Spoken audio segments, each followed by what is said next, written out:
Confesso para os irmãos que é um desafio sempre ministrar a palavra, pela responsabilidade, pelo temor no coração. E toda vez que a gente vai aqui fazer algo, a nossa barriga fica aquele vazio, às vezes dá uma tremida, mas que o Senhor possa falar através de mim aqui. Eu queria compartilhar com você um texto. Hoje nós falamos de Santa Ceia, hoje foi celebrado aqui a Santa Ceia, e como o pastor falou, a Santa Ceia, ela é o favor de Deus. Na verdade, a Santa Ceia, ela é a substituição. O Senhor tomou o nosso lugar. A ceia é a demonstração da provisão de Deus para o ser humano. E eu vou falar um pouco sobre isso. Eu queria que você abrisse a sua Bíblia comigo em Gênesis, capítulo 22, verso do 1 ao 14. Vamos lá, o pessoal vai colocar aqui também. Gênesis, capítulo 22, verso do 1 ao 14. Uma história conhecida. Talvez você que está aqui já conheça, já ouviu várias pregações sobre ela. Você que nos assiste também deve conhecer esse texto, mas o Senhor tem algo a falar comigo e com você. Gênesis capítulo 22, verso do 1 ao 14, diz assim. Todo mundo achou aí, amém?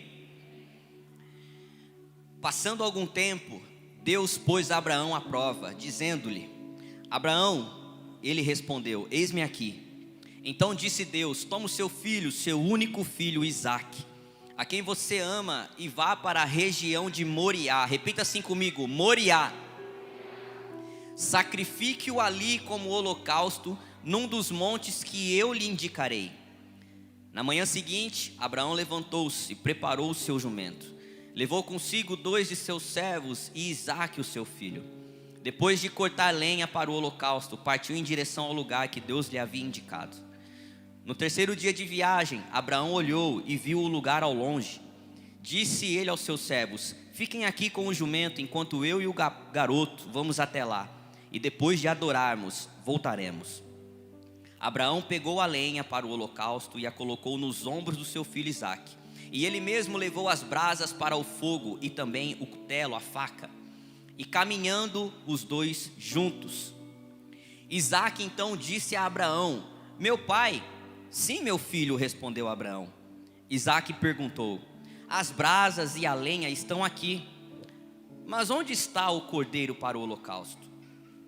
Respondeu Abraão: Deus mesmo há de prover o cordeiro para o holocausto, meu filho. E os dois continuaram a caminhar juntos. Quando chegaram ao lugar que Deus lhe havia indicado, Abraão construiu um altar e sobre ele derramou a lenha. Amarrou seu filho Isaque e o colocou sobre o altar, em cima da lenha. Então estendeu a mão, pegou a faca para sacrificar o seu filho. Mas naquele instante o anjo do Senhor bradou dos céus: Abraão, Abraão. E ele disse: eis-me aqui. Não toque no rapaz, disse o anjo, não lhe faça nada. Agora sei que você teme a Deus, porque não me negou o seu filho, o seu único filho. Abraão ergueu os olhos e viu um carneiro preso pelos chifres no arbusto. Foi lá, pegou e o sacrificou como holocausto no lugar do seu filho. Abraão então deu o nome daquele lugar: o Senhor proverá. Por isso até hoje se diz: no monte do Senhor proverá. Amém? Eu queria que você fechasse os teus olhos mais uma vez. Deus, nós sabemos que o Senhor é um Deus que cuida. Sabemos que o Senhor é um Deus que provê em nossas vidas. Peço nessa noite, ó Pai, que o Senhor venha me usar, assim como o Senhor falou no meu coração, assim como essa palavra queimou em meu coração e transformou a minha mente, ó Pai, que o Senhor possa fazer isso conosco nessa noite, que haja aqui um derramar, abre as janelas dos céus, assim como o Senhor já tem derramado desde o começo desse culto, ó Deus, ainda mais nós pedimos, queremos mais, precisamos de mais. Encontre o nosso coração aberto, ó Pai, para que o Senhor possa mover no nosso meio, em nome de Jesus. Quem concorda, diga amém. Meus irmãos, essa palavra aqui, eu ministrei ela já há um tempo para os jovens. Olha, estão aqui. E foi uma palavra aqui também, né, pastor? Tá aqui também. E Deus colocou essa palavra no meu coração, porque nós já ouvimos muito falar sobre provisão. E eu queria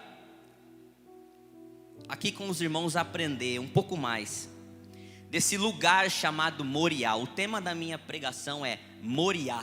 Repete assim comigo, Moriá. Eu tenho certeza que você não se esquecerá mais, assim como isso gravou no meu coração, vai gravar no seu. A palavra Moriá, eu queria entender um pouco mais com vocês. Eu pesquisei e eu aprendi que a palavra Moriá, ela é expressada na Bíblia várias vezes como Ramacom. Repete assim comigo, Ramacom. E esse Ramacom significa o lugar. Sabe, não é um lugar. Essa palavra Ramacom é o lugar, não é um lugar, mas o lugar aonde fatos importantes aconteceram. Como nós lemos aqui, nesse lugar em Moriá, o Ramacom, foi aonde Deus pediu para que Abraão levasse o seu filho Isaque para ser sacrificado. Nesse mesmo lugar, um pouco mais à frente, nós vamos aprender que Salomão, ele edifica o templo ao Senhor. Para quem conhece Davi, ele, no coração dele, ele pensa, eu vou criar uma casa para Deus. Só que Davi, ele não consegue concluir isso, e o seu filho Salomão toma esse projeto, e aí ele constrói, ele consegue fazer o templo ao Senhor. E ele constrói esse templo nesse lugar, o Ramacom, em Moriá. Hoje, os rabinos são aqueles que estudam a Bíblia, que teologicamente buscam, pesquisam sobre tudo na Bíblia. E os rabinos, eles falam também que nesse lugar é onde é encontrada a pedra fundamental. O que é a pedra fundamental? A pedra fundamental, né, é a pedra tida como alicerce. Ela é colocada, antigamente não tinha o alicerce que nem hoje, e antigamente eles colocavam uma pedra conhecida como pedra angular na Bíblia. Jesus falou sobre isso. Eles colocavam aquela pedra e através daquela pedra eles direcionavam toda a construção. Eles colocavam e aquela pedra dava direção. Aquela pedra era o começo de toda a construção que vinha depois.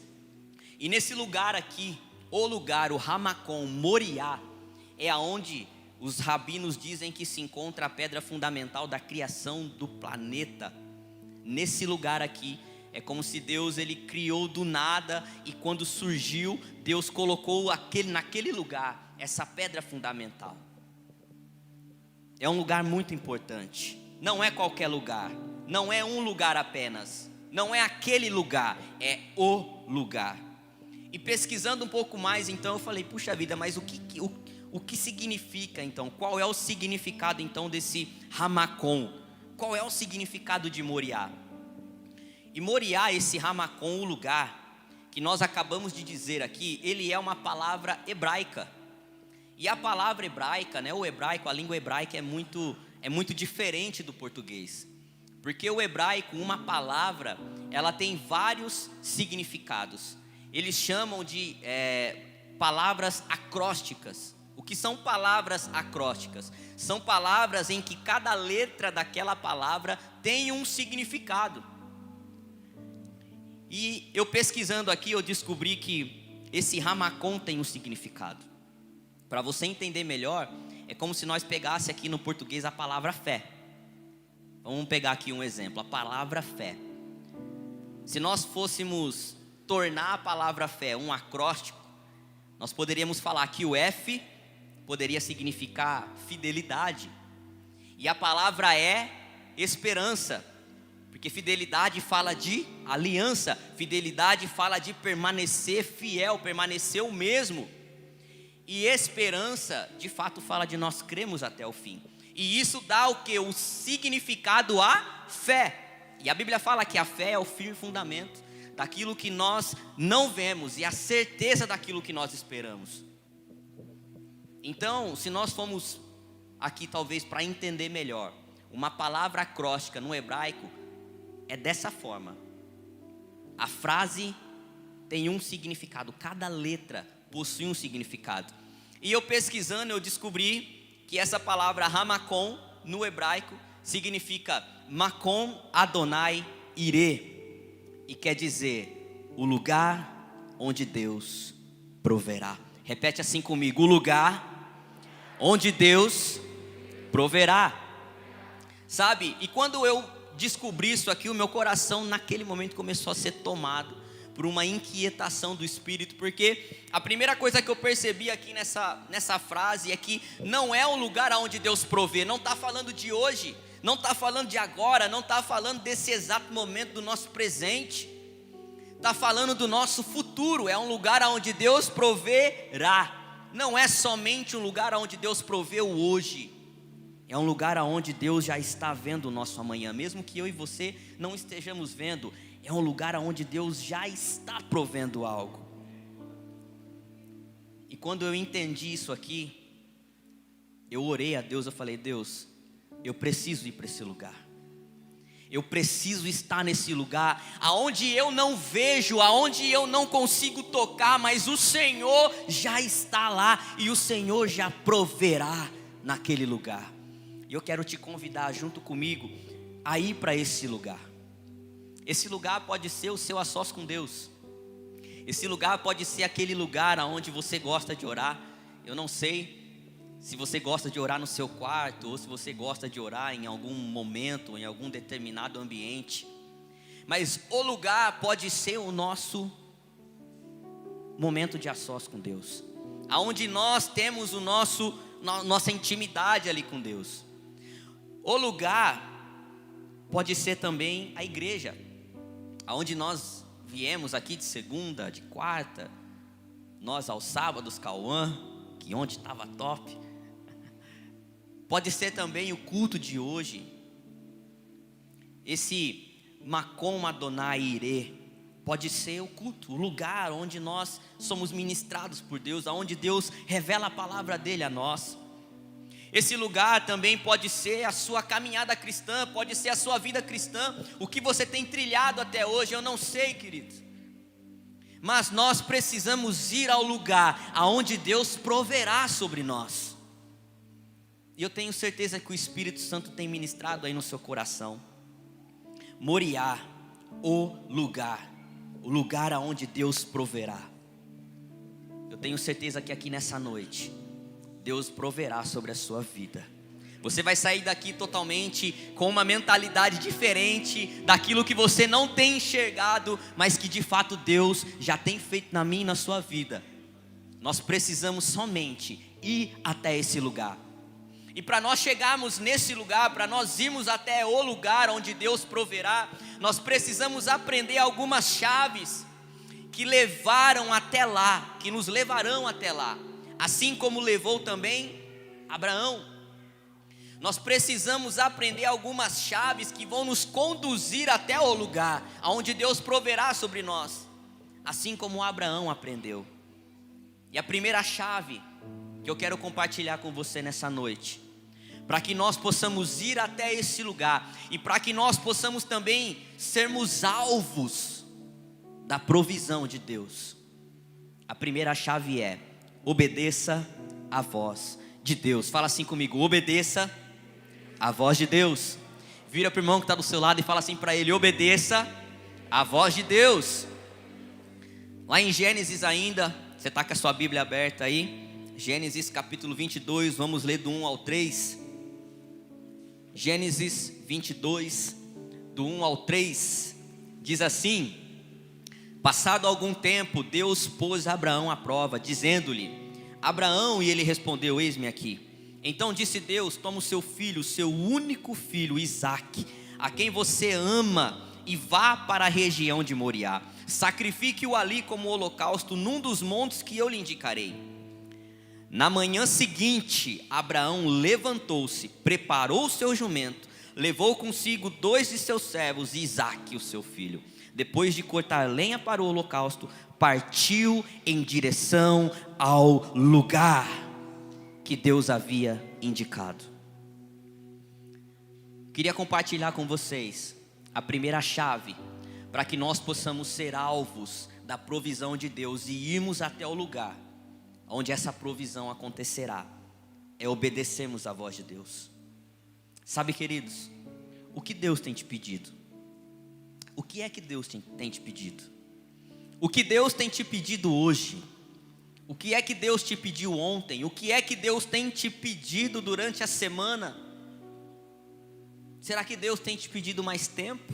Mais tempo com Ele? Mais tempo lendo a palavra? Mais tempo orando? Mais tempo se dedicando, estudando, buscando cada vez mais o conhecimento? Será que Deus tem te pedido tempo?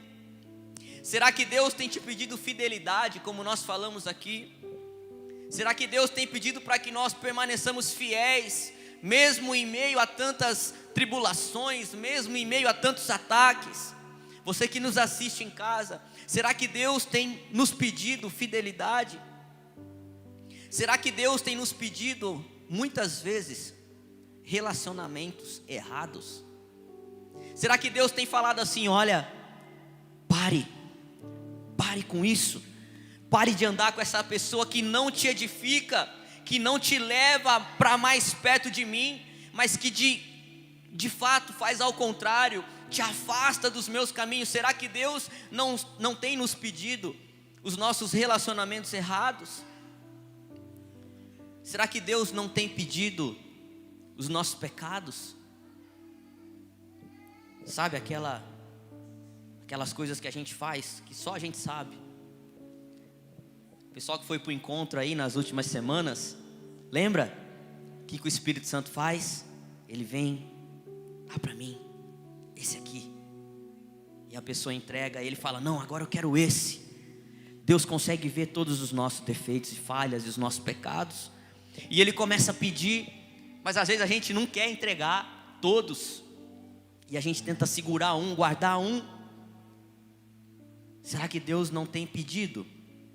Me dá os seus pecados, deixa eu mudar a sua história, deixa eu transformar a sua vida, deixa eu te levar até o lugar aonde eu proverei sobre você, aonde somente o Senhor proverá. Será que Deus não nos tem pedido?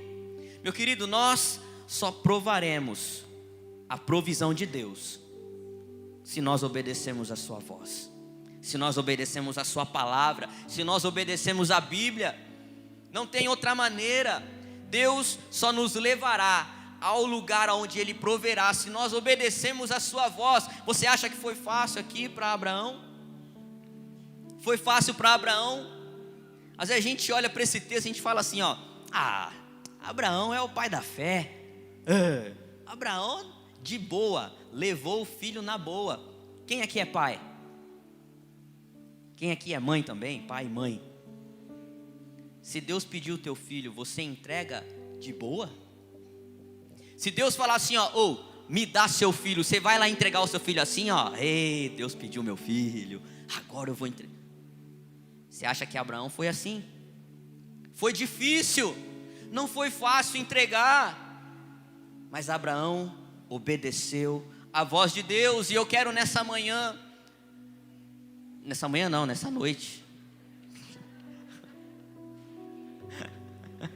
eu quero nessa noite, tem gente que vai estar me assistindo de manhã, é para você essa palavra, isso aí vem, hein? O Espírito Santo está falando, irmãos. Nessa noite, Deus Ele quer nos levar a entregar a Ele. Meu irmão, mesmo que seja difícil, mesmo que seja doloroso, mesmo que não seja fácil, assim como não foi para Abraão, entrega, obedeça. Nós não provaremos da provisão de Deus se nós não obedecermos a sua voz. Se nós não obedecemos a sua voz, nós não provaremos da sua provisão. E a voz de Deus é a palavra dele. A voz de Deus é a voz dos seus líderes, dos seus pastores. É a voz de Deus na minha e na sua vida. A segunda chave que eu quero compartilhar comigo e com você, para que a gente possa ser alvo da provisão de Deus e para que nós possamos ir até o lugar aonde Ele proverá, não desista. Vira para o irmão que está do seu lado e fala assim, não desista. Agora fala para você mesmo, não desista. Gênesis 22, do 4 ao 5 diz assim: no terceiro dia de viagem, Abraão olhou e viu o lugar ao longe. Disse ele então aos seus servos: fiquem aqui com o jumento, enquanto eu e o rapaz vamos até lá, e depois de adorarmos, nós voltaremos. Sabe o que eu aprendo aqui? Que Abraão, ele não desistiu, mesmo o caminho sendo longo, mesmo ele olhando ao longe, já tinha andado 3 dias, mas ele via o lugar de longe. Ele não desistiu, mesmo no seu coração ele querendo desistir, porque como nós falamos aqui, não foi fácil entregar o seu filho como sacrifício a Deus, mas mesmo ele no seu coração pensando às vezes em desistir, ele não desistiu, mesmo ele tendo oportunidades, porque ele deixou ali os seus servos. Até então ele estava acompanhado, mas de repente ele deixa os servos, ele deixa ali as coisas e vai só ele e o filho dele.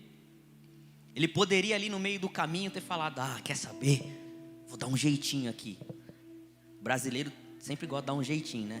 Vou dar um jeitinho aqui, o caminho é muito doloroso, Deus, o caminho é muito longo, sabe, o caminho não é fácil, o caminho vai ser difícil, então eu vou dar um jeitinho aqui, eu vou desistir, em meio do caminho eu vou desistir. Querido, saiba de uma coisa, enquanto eu li isso aqui durante a tarde, Deus colocou no meu coração: nós temos um propósito na nossa vida. Você tem um propósito na sua vida, todos nós, cada um de vocês tem um propósito. Mas aprenda que o processo, ele é tão importante quanto o propósito. O processo é tão importante quanto o propósito. Não adianta a gente olhar para o propósito e falar: puxa vida, olha lá que bênção, Deus vai me dar aquilo, Deus vai fazer aquilo, mas nós não conseguimos olhar o processo. Às vezes nós renunciamos o processo. Nós queremos o propósito porque o propósito é bom, o propósito é agradável, o propósito é legal, mas a gente não quer o processo. O Cris, ele fala sempre que se ele soubesse que Deus ia fazer tudo o que tem feito na vida dele, ele passaria pelo processo de novo. Sabe por quê? Porque o processo, ele nos capacita, o processo, ele nos amadurece para chegarmos no propósito. Eu fico imaginando aqui, enquanto Abraão levava o seu filho, por mais doloroso que foi o caminho, por mais dolorido que era obedecer, mas ele trilhou o processo, ele trilhou o caminho, ele não desistiu. E eu quero falar para você nessa noite: não desista, ainda que o processo seja difícil. Ainda que o processo seja difícil, pastor, não desista.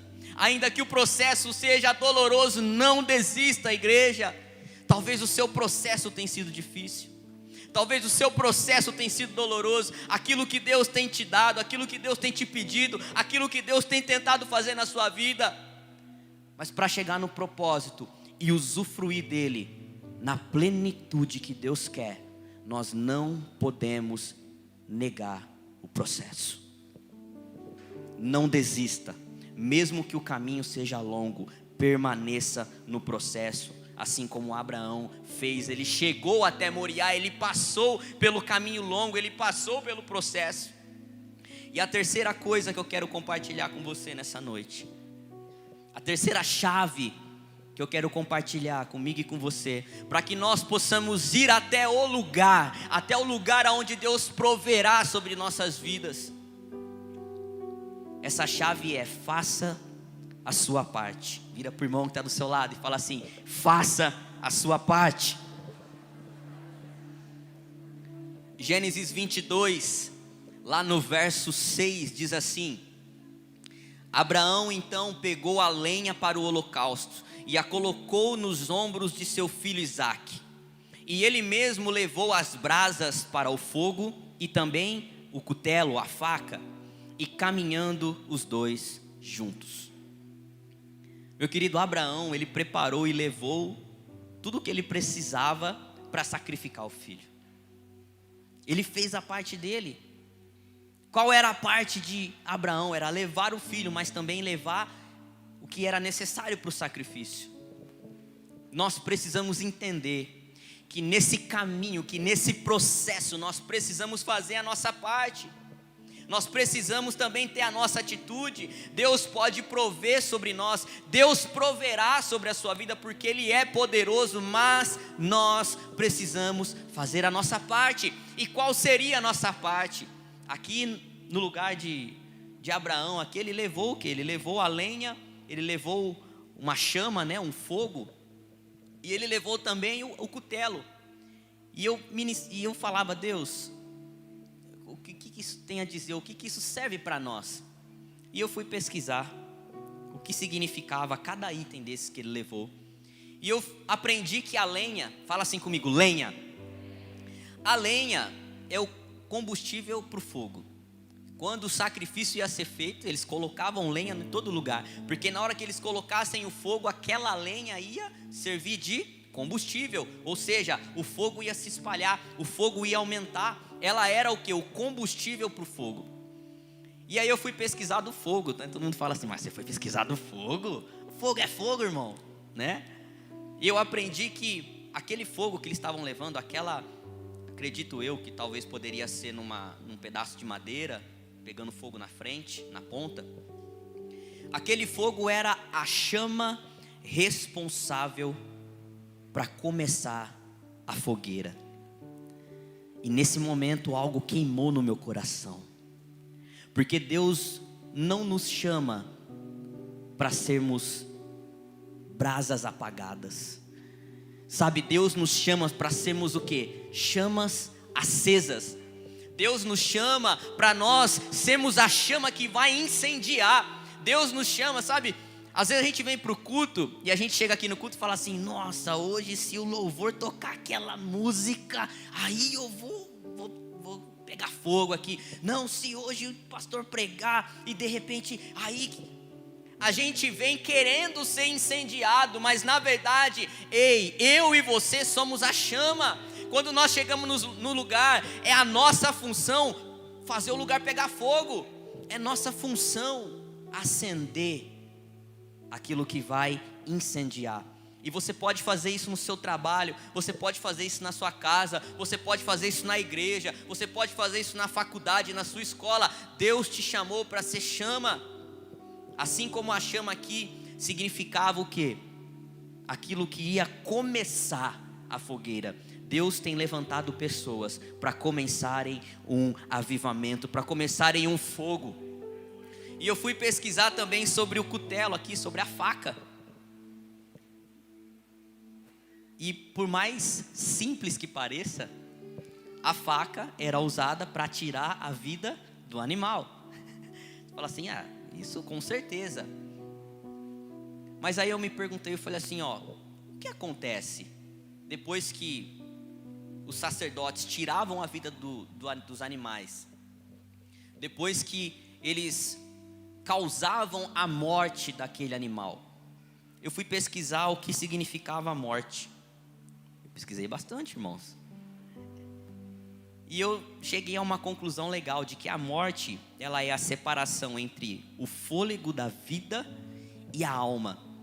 A morte, ela é a separação, o ato de morrer é a separação do fôlego da vida, que é o ruá. Sabe quando Deus criou o homem, lá em Gênesis, ele fala assim, e soprou nas suas narinas o fôlego da vida.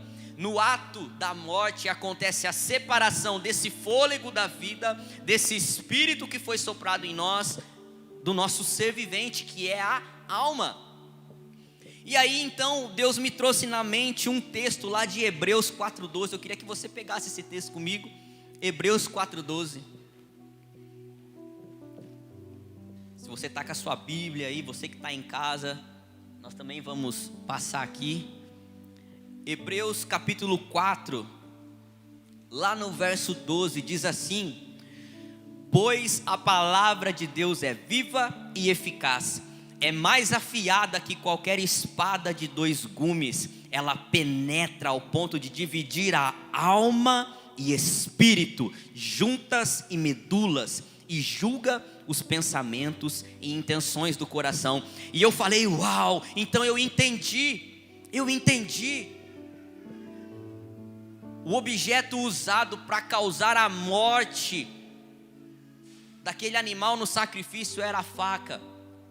E a Bíblia diz que a palavra de Deus é como uma espada que também separa a alma e o espírito, ela discerne as nossas intenções. E aí então eu falei, Deus, que na minha vida eu possa fazer a minha parte, que em mim nunca falte a lenha, que é o combustível do fogo, que em mim nunca falte a chama e que em mim nunca falte a tua palavra, porque a tua palavra, ela faz o meu eu morrer. A tua palavra faz o meu eu ficar aniquilado. A tua palavra faz com que o meu eu seja negado e a sua vontade prevaleça. Sabe, querido, a Bíblia fala que é melhor nós não termos conhecido a palavra do que conhecer e não dar crédito a ela. Lá em 2 Pedro 2,21, não precisa abrir, mas se você estiver anotando, 2 Pedro 2,21 diz assim: teria sido melhor que não tivessem conhecido o caminho da justiça, do que, depois de o terem conhecido, voltarem as costas para o santo mandamento que lhe foi transmitido. Sabe, é melhor a gente não ter conhecido esse caminho justo, aonde a palavra de Deus é ministrada a nós, do que nós termos conhecido esse caminho e de repente virar as costas para esses ensinos, para esses mandamentos.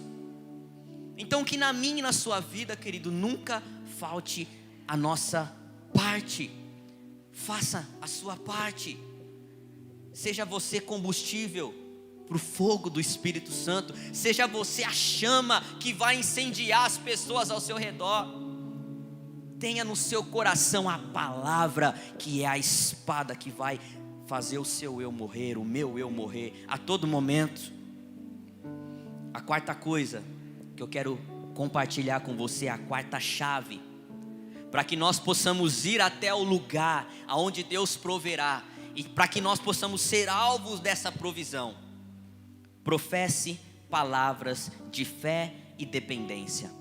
Confie no Senhor. Diga para a pessoa que está do seu lado: confie no Senhor.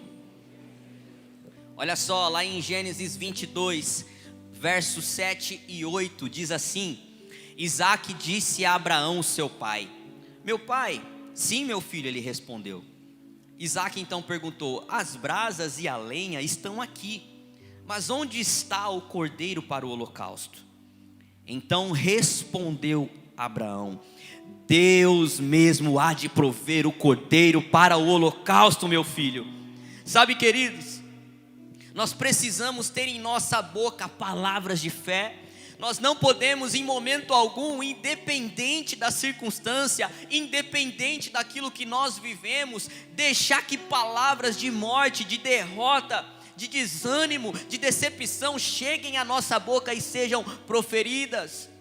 Nós precisamos ter palavras de fé, palavras de dependência, sermos dependentes. Meu irmão, se você não tem nada para dizer, diga somente uma coisa: eu sou dependente de Deus, eu sou dependente da misericórdia dEle, eu sou dependente da graça dEle, eu sou dependente da provisão dEle. Mas não deixe na sua boca vir palavras de desânimo, de maldição, de murmuração. Confie no Senhor. Sabe o que aconteceu aqui? Abraão, mesmo com o coração apertado, ele sabia que Deus poderia mudar a qualquer momento aquela história, aquela sentença, aquilo que Deus havia pedido. A qualquer momento o próprio Deus poderia mudar. Abraão tinha essa certeza no coração dele, ele confiava em Deus. E sabe, confiar não é só acreditar. Confiar não é só nós falarmos: eu acredito. Existe uma diferença. E eu me lembrei de uma história que o pastor contou há muito tempo. Não sei se ele já contou aqui, mas alguma das histórias que ele conta a gente grava. Um circo muito famoso estava numa cidade. E esse circo era muito conhecido. Eles faziam números fantásticos. Eles eram totalmente profissionais naquilo que eles faziam. E lá naquela cidade, eles um dia decidiram ir até 2 prédios. E um dos funcionários ali, um dos que trabalhavam no circo, que andava naquele monociclo, né? Aquela bicicletinha com uma roda só. Ele pegou e estendeu uma faixa, mais ou menos um pouco mais larga do que um pneu, de um prédio ao outro. E ele ficou lá em cima, e aí de repente lá embaixo ficou o apresentador e começou a falar: olha, aquele grande profissional, ele está ali para atravessar de um prédio ao outro, apenas com uma faixa no seu monociclo, sem nenhuma segurança. E a multidão ali começou a se aglomerar ali naquela região, e ele começou a perguntar: quantos aqui acreditam? E aqueles que conheciam a fama do circo começavam a se manifestar: eu acredito. E ele: quantos aqui acreditam que ele pode passar de um lado para o outro? E muitos: eu acredito. De repente ele falou assim: quem aqui confia que ele pode atravessar de um lugar para o outro? E aí alguém falou assim: eu confio. Ele falou: então vai lá e sobe nas costas dele. Moral da história: nós podemos acreditar que Deus pode fazer, mas quem confia anda nas costas de Deus, anda seguro na mão dele. Quando você confia, você só não fala que acredita, mas você vive. As suas ações, as minhas ações mostram que nós confiamos em Deus. Eu falava com um dos jovens esses dias e conversava, e essa jovem me falou assim: olha, nós falávamos sobre situações que nós precisamos acreditar em Deus, confiar em Deus, saber que Deus pode fazer. E essa pessoa falou assim: olha, parece que na minha vida Deus não faz. E eu virei para ela e falei assim: é esse Deus que você quer pregar? É esse Deus que você vai falar para as pessoas? Você vai falar assim para as pessoas: olha, eu acredito que Deus pode fazer na sua vida, mas na minha Ele não faz, mas na minha não é bem assim. Parece que na sua vida é fácil Deus fazer. Eu posso ficar falando assim: meu querido, Deus pode prover na sua vida, Deus pode mudar a sua história, mas na minha às vezes falar assim: mas para mim isso não serve. Que tipo de pregador eu seria se eu não fosse o primeiro beneficiado pelo perdão do Senhor? Eu e a minha esposa, que me assiste aqui, que nos assiste, nós, por muitas vezes, já fomos alvo da provisão de Deus. Hoje nós temos um filhinho, está vindo mais um aí, Davizinho. Mas antes de Deus nos abençoar e de prover sobre a nossa vida, nós perdemos o nosso primeiro filho. Ela estava de um pouco mais de 3 meses, começou a sentir dores. E quando nós chegamos na Santa Casa, o Dr. Carlos estava lá, fez o ultrassom. E já no semblante dele eu percebi que a resposta não seria boa. Percebi que ele saiu meio cabisbaixo, meio triste. Falou: olha, infelizmente vai ter que fazer curetagem, não tem mais vida. E naquela hora eu confesso para os irmãos que eu não chorei. Eu fiquei ali, eu falei: Deus, eu confio, eu acredito. E aí a minha esposa internou, ela foi. No outro dia de manhã ela entrou na curetagem, a Márcia estava lá comigo. A hora que a Daiane saiu, eu desabei, irmãos. Porque mesmo a gente acreditando e confiando em Deus não é fácil. Mas eu acreditava e eu falava: Deus, eu ainda vou ver os meus filhos, meu filho no braço. Deus, eu ainda vou ter o meu filho aqui nos meus braços. Eu sei que não deu certo, a sua vontade é soberana, mas eu creio que o Senhor é poderoso. Eu confio até o fim. Eu não vou mudar, eu não vou blasfemar. Eu confio até o fim. Sabe, igreja, Deus, Ele quer de fato nos tornar cada vez mais dessa forma, que nós possamos confiar. Eu quero dizer para você que me assiste, que nos assiste aqui nessa noite: confie no Senhor, Ele pode prover sobre a sua vida. Confie até o fim, não desista, mesmo que o caminho seja longo. Professe palavras de fé e não palavras de derrota. Abraão, ele iria oferecer o filho dele como sacrifício. Para quem acha que ele não ia oferecer, se engana. Ele ia oferecer, ele estava disposto a ir até o fim.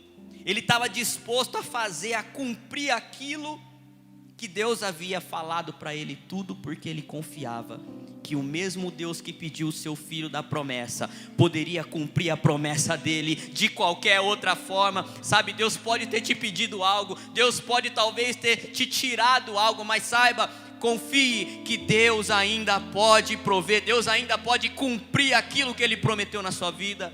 Deus ainda pode cumprir, Deus pode te fazer pai e mãe, Deus pode mudar a sua história, Deus pode te curar do câncer, Deus pode te curar de qualquer enfermidade, da depressão, da síndrome do pânico, da ansiedade. Ele é poderoso, confie no Senhor até o fim, igreja. Efésios 3:20 diz assim: aquele que é capaz de fazer infinitamente mais do que tudo que nós pedimos ou pensamos, de acordo com o seu poder que atua em nós, Ele pode fazer infinitamente mais. Ele pode fazer muito mais do que nós pensamos, a nossa mente é limitada.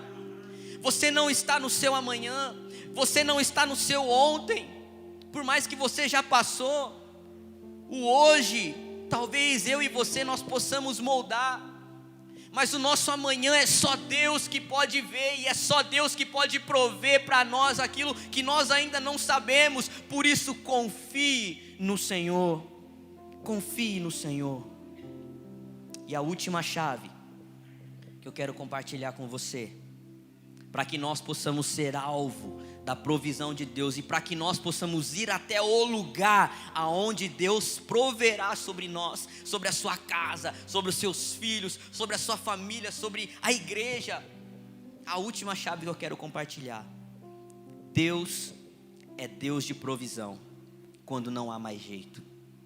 Gênesis 22, do 9 ao 14, diz assim: quando eles chegaram no lugar que Deus lhe havia indicado, Abraão construiu um altar e sobre ele amarrou a lenha. Amarrou seu filho Isaque e o colocou naquele altar, em cima da lenha. Então estendeu a mão, pegou a faca e ia sacrificar o seu filho. Mas o anjo do Senhor bradou do céu: Abraão, Abraão. E ele então respondeu: eis-me aqui. Não toque no rapaz, disse o anjo, não lhe faça nada. Agora eu sei que você teme a Deus, porque você não me negou o seu filho, o seu único filho. Abraão ergue os olhos e então vê um carneiro presos pelos chifres de num arbusto. Foi lá, pegou-o, sacrificou-o como holocausto no lugar do seu filho.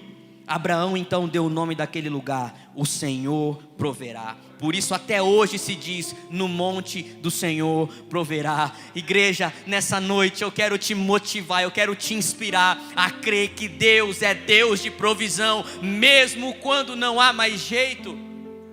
Talvez você olhe para a sua vida, talvez você olhe para o seu casamento, talvez você olhe para as circunstâncias ao seu lado, talvez você olhe nas mídias aí sociais, nos jornais, você olha a situação do mundo caótico, tudo cooperando para que o fim se aproxime cada vez mais.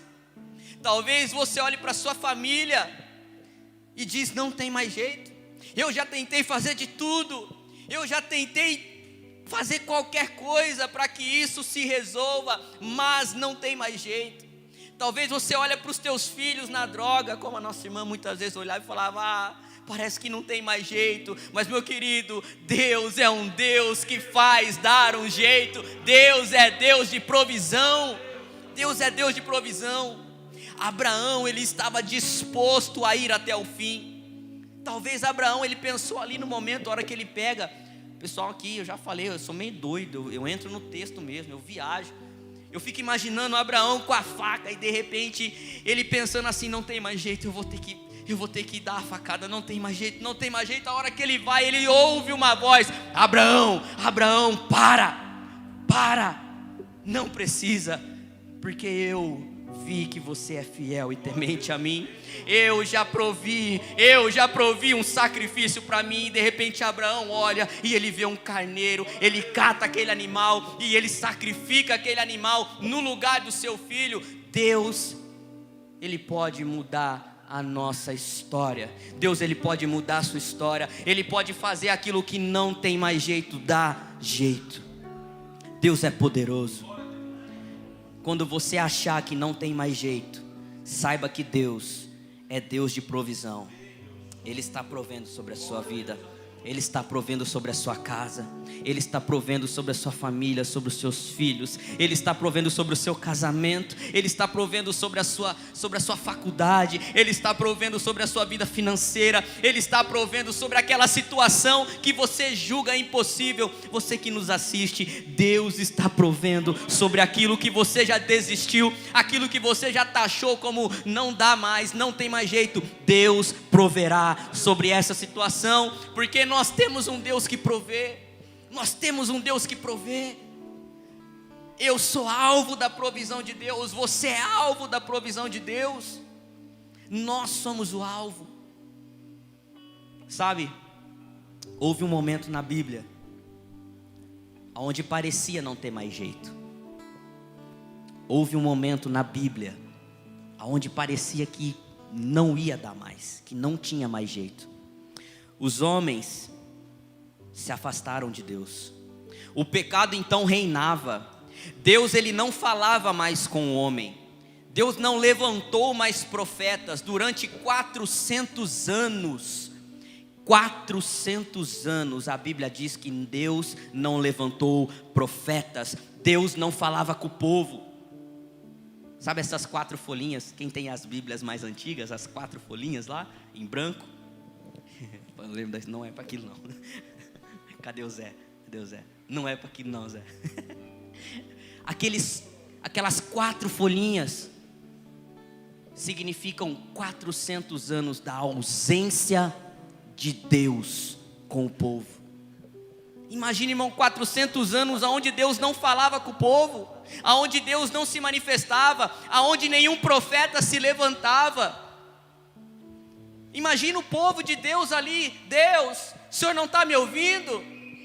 Imagina o povo de Deus ali clamando, Deus, o Senhor se esqueceu de nós. Deus, por que o Senhor não fala mais? Por que o Senhor não levanta mais profetas? Sabe, talvez na sua vida está dessa forma. Talvez você tenha falado: Deus, por que o Senhor não me ouve? Por que parece que quanto mais eu clamo, mais silêncio tem? Talvez a sua vida esteja desse jeito. Talvez você tenha clamado por uma situação e você não tenha ouvido e nem visto a resposta de Deus. 400 anos da ausência de Deus. Mas a Bíblia diz, lá em Mateus, que de repente nesses 400 anos há um romper. Um anjo visita Maria e fala: és bem-aventurada mulher, porque nesse tempo de silêncio Deus proveu o Salvador do mundo, e de ti nascerá esse Salvador, e o seu nome será Jesus, porque Ele salvará o povo dos seus pecados. Sabe, querido, no silêncio de Deus, Deus provê sobre a sua vida. No silêncio de Deus Ele está provendo, ainda que você não veja, ainda que você não escute. No silêncio Ele provê. No silêncio Ele provê. Mesmo que você não enxergue, mesmo que você olhe para a situação e pareça não ter jeito, no silêncio Ele provê, igreja. Jesus foi a provisão de Deus ao homem quando ele não tinha mais jeito. Que amor, que amor, que amor, que amor. Quando tudo já não dava mais, quando os sacrifícios de animais não davam mais jeito, quando o meu e o seu pecado já era tão grande a ponto de Satanás fazer festa.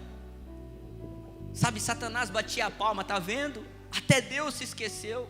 Até Deus não fala mais com vocês, porque vocês são pecadores. Mas de repente Deus, Ele se faz homem. E Ele toma a nossa cruz e Ele fala: agora o sacrifício não vai valer só para o seu pecado de agora, ele vai valer para o seu pecado de amanhã e depois, porque eis que crio e faço nova todas as coisas, eis que eu sou o caminho, a verdade e a vida, eis que eu posso tornar limpo todo pecado. Deus é um Deus de provisão. Quantos aqui precisam dessa provisão? Deus proverá sobre a sua vida.